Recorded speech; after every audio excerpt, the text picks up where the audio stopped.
Hello, everybody. Bill Thornton, SoCalSabre. Thank you for stopping by, vinyl community, to listen about what I listened to this week from my album collections and my CD collections, and a few things that went into them. I did a little different. I'm slowing down with that Whatnot bundle I've been going through. I have been for weeks now. Been taking three of those, and then one uh, album that I had recently bought, then two CDs and one album out of the collection. Well, I cut the Whatnots down to two, so it'll be two Whatnots. Okay, and then it'll be one thing that I recently bought. Then it's still going to be two CDs, but the ones in the collection is going to be two from now on, because that was the primary reason I started this whole project. Number 120 was to get through all my albums again. So anyway, we're starting off with from the Whatnot bundle. It's a 1985 album by the country singer Mel Tillis, titled New Patches. Of course, you know I'm not a big country fan, so it won't surprise you that this is the only thing I have in the collection by him. You know, from what I read, this album is a testament to his enduring talent and contribution to the country music genre. This album features a blend of traditional country sounds with modern influence, showcasing his abilities to connect with audience across generations. The title track reached number 10 on the charts. That's pretty darn good. I don't think there's an inner on here. No, but I'll show you the tracks so you can see them a little, in case you want to pause it and look at the tracks. Show you what the album looks like.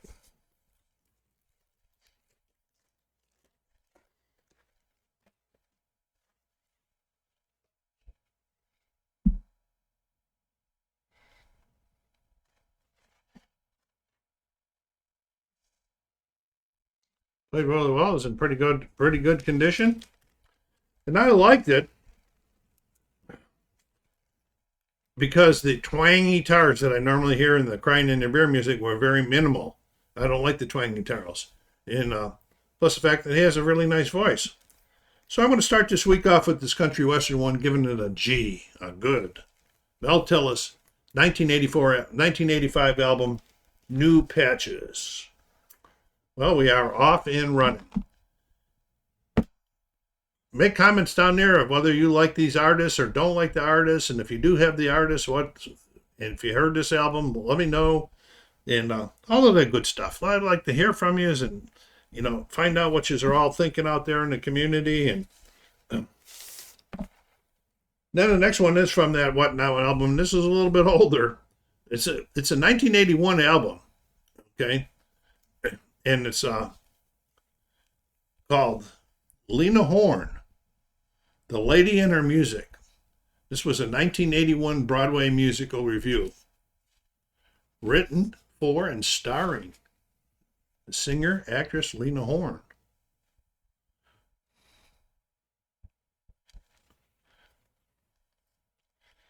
Throughout the show, from what I read, she sung songs and danced to Tin Pan Alley songs and jazz standard music from the films from which she had appeared on, or songs written for her. That's what this show is all about. At the 24th Grammy Awards, Quincy Jones won a Grammy Award for Best Musical Show Album. Horne also won a Grammy for the Best Pop Vocal Performance, Female. I found this, I don't think there's any inners in this. I found it fairly entertaining. As I got this here, she did some versions of songs that I knew, but the versions were different, so that was nice hearing them in a different way. In the show, from what I could hear, and the audience appreciated, it was live. It was a very nice tribute. The only criticism I have about it is the vinyl, which I'll only grade the vinyl G+ due to the noise. So overall, I'm going to give this one a G also. This was the 1981 Broadway musical, Lena Horne, The Lady and Her Music. All right. Get some different. I was hearing some, since I got that big whatnot collection, and I'm hearing things that are, I'm listening to things that I never would have purchased if it hadn't come unknown to me. Because a lot of the stuff in that bundle was known to me. Other stuff was unknown. So, you take a chance. But I'm hearing things that, that I hadn't heard before. So the next one is an album. I think I talked about this recently also. I went down to a record store in Riverside called A Rat Hole. I had received a $50 gift certificate for that place for Christmas, so I went down there and said they're going to get rid of it. So I was having a tough time finding stuff that I wanted to buy that day. So one of the ones that I picked up was this 2015 album, Lungs, by Florence and the Machine. I have this one LP and I have 3 CDs in the collection, and one of the CDs is this album. That's the tough part about these record stores don't have internet access where you can look up on Discogs and see if whether you got things or not. So I took a gamble on it, and that's okay, right? Florence and the Machine, the whole thing that came about after some unsuccessful attempts at other styles, including country. And for one, I'm glad she didn't go country, because I do like Florence and the Machine. Got a nanner in here. Take a look at. So the whole production is pretty good. We got pictures of her. This was the debut studio album by the English indie rock band. It received generally good reviews from critics, with one of the critics drawing comparisons to the likes of Kate Bush and Fiona Apple. Nice for her first studio album coming out. It appeared on several year-end critics' lists in the late 2009. They appeared. Okay, it couldn't have been 2009 if it only came out in 2015. Boy, make your notes a little bit better, Bill. Okay, and on the back we have most of this. We have some text by her, and then most of it is just credits. The album won the award for British Album of the Year at the Brit Awards. Commercially, I'm going to show you the album too. Lungs reached #1 in Poland and the United Kingdom, and number 14 on the U.S. Billboard Top 200 charts. Nice looking album. Of course, it played very nice. It was brand new. Bought it.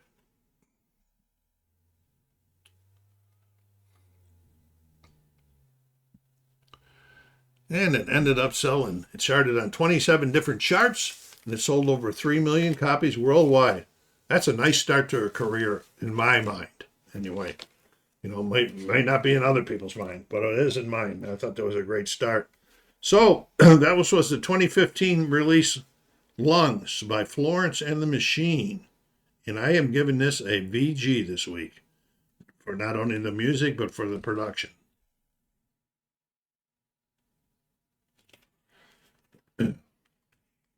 Pretty nice job there.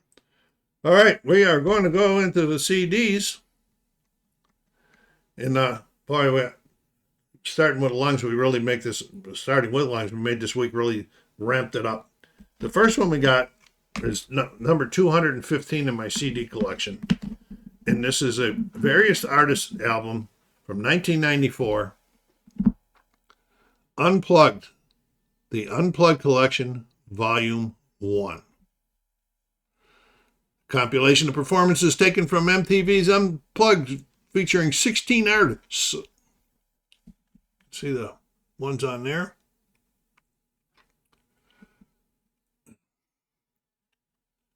Reception by the critics wasn't all that good. They called it slapwash, short on innovation, with mediocre, uninspired efforts.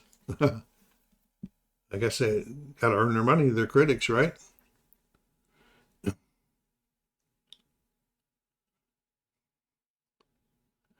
And I did read, and I wasn't sure about this. I didn't know about this, so this is just not for me. It's what I read, that some of this negative reaction to this album could have been the reflection of negative views held towards MTV itself more than the artists, in keeping with MTV's perceived preference of showcasing male singers. Only 3 of the 16 performers were female. I can't speak any more than that. That's just what I read. Maybe it's true, maybe it's not true. Okay, we'll get a little book in here we'll take a look at, so I get it out here.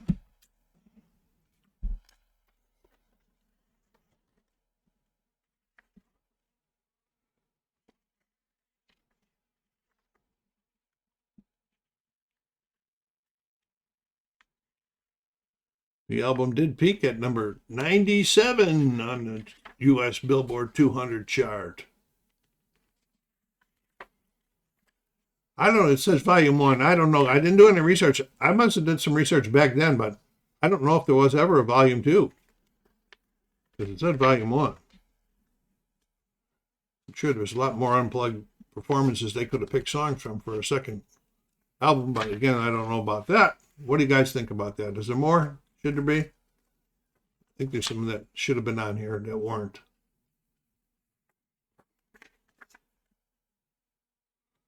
Okay.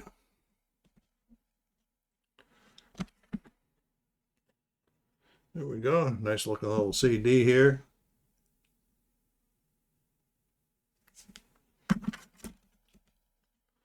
And some of the, I'm going to show you this here in the back. Put my glasses on so I can see this a little bit. Stevie Ray Vaughan, Eric Clapton, Lenny Kravitz, SoCalSabre, Katie Lang, Paul Simon, Elton John, Neil Young, and more.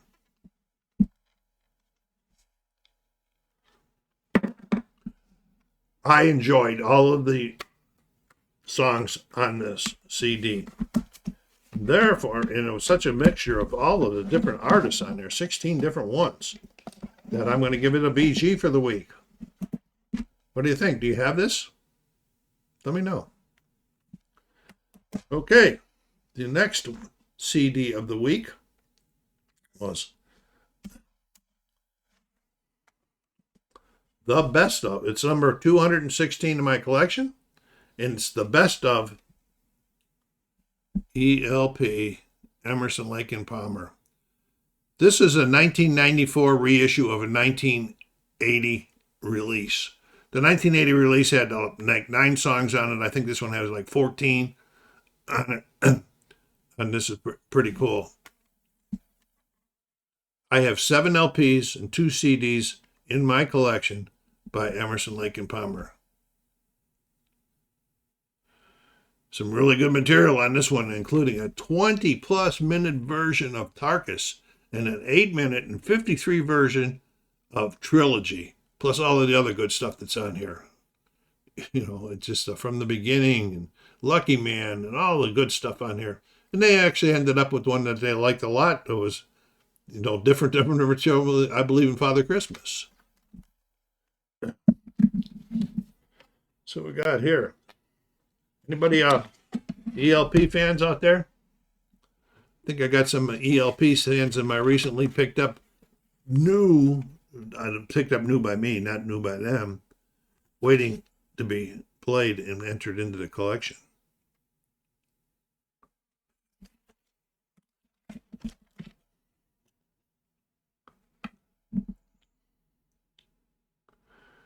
So, I didn't want to go crazy on it, but I wanted to give it its credit. So I'm going to give this one a BG plus for the week. And that's how much I liked it. You know, and you must know that I like them if I have 7 LPs and 2 CDs in the collection by them. Anybody LP fans?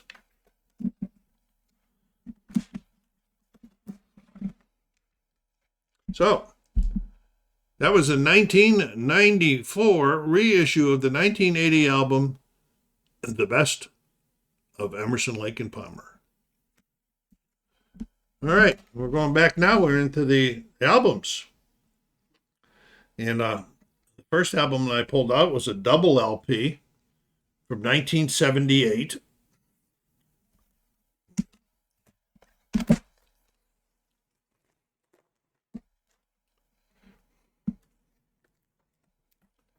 And it's the Greatest Hits by Steely Dan.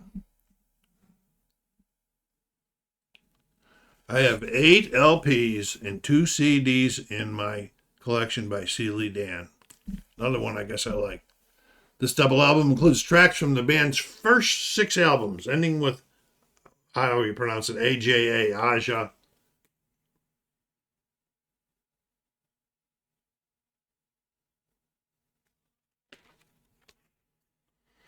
I think we got some inners in this one. Yeah, we do.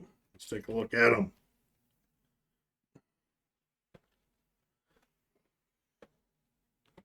Includes all those songs from their first 6 albums, plus a new song called Here at the Western World, recorded during the sessions of the Royal Scam.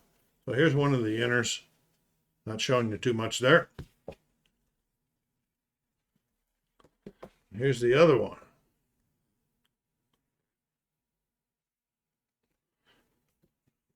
Got a vase.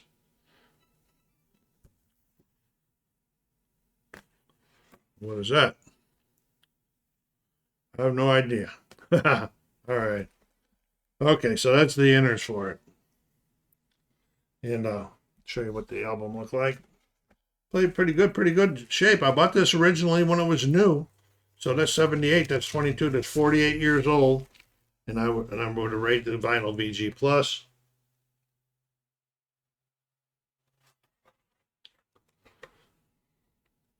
And the cover and the inners, another VG Plus on that one. So that was the Greatest Hits by Steely Dan from 1978.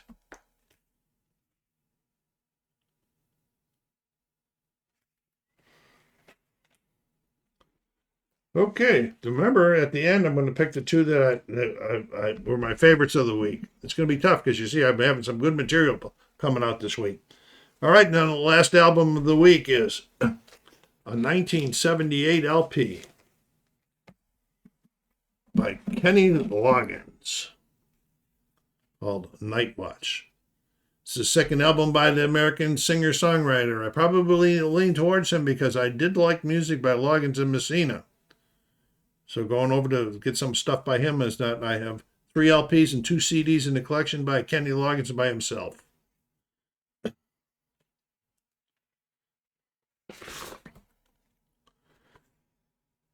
And the album is Loggins' highest charting album on the Billboard 200 to date, reaching number 7. That may have changed because I don't know that. I got those numbers off of Wikipedia, so that could change. The lead single on here was pretty cool. Whenever I Call You Friend, featuring Fleetwood Mac's Stevie Nicks. They did a duet to it, which was co-written by Melissa Manchester, and it reached number 5 on the Billboard Hot 100.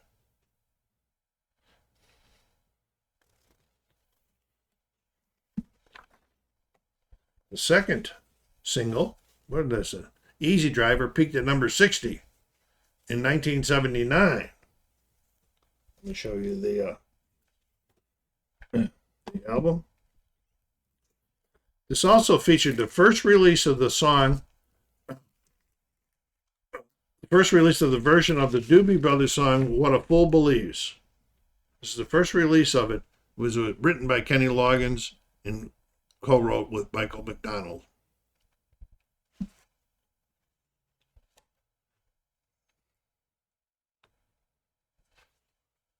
So this was the end of spinning number 120. We ended it up with the 1978 album Night Watch by Kenny Loggins. Okay, let's do a quick review, see which ones I like the best this week. You know, it's going to be hard for me to not pick that the Emerson, Lake and Palmer one. But I've been trying to stay away. If I can, I try to stay away from, the compilations because, they're just always so good. So we got an Unplugged collection. We've got Best of Emerson, Lake and Palmer. We got the Best Grady Hits, Steely Dan. And we got Night Watch. So I'm going to go with the album, The Greatest Hits by Steely Dan.